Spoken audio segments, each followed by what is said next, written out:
Well, good morning, afternoon, evening, whatever. Chriso with crypto, back at you. Uh, across a few channels, but anyway, that's not really important. Here we are looking at qubittech again. As we all know by now, the other system we were looking at just decided to fail. I've already done one withdrawal out of here. I forgot to record it because I just forgot.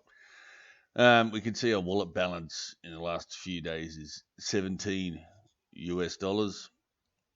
So we go down here, we can see we've got one digital license and it's going for us. Our current return is at 5.89%. So we've got 244% left to go before deactivation. So it's doing what it's supposed to do and all those sorts of things. We can see it gives us our daily reports on what it's earned for us. Some days are better than others and all this sort of stuff. So it's all doing what it's supposed to do, and it's really quite easy. You just point and click and leave it. Don't worry about anything. So let's just do a withdrawal together. It's incredibly easy. So we got $17 to take out there, which is US dollars. Obviously that'll be a lot more in Australian dollars. I've already got my address in there. Now we're just going to authorize it.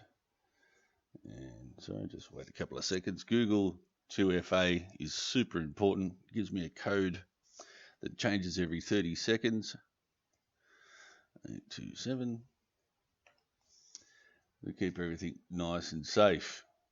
We should always have this on our any platform we're in. Really. So that's all gone through now. It's quite easy.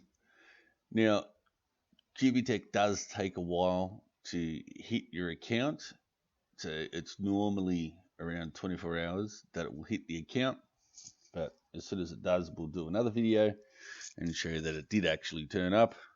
And qubittech's doing everything it should. All right, hope you're having a wonderful day. Bye for now.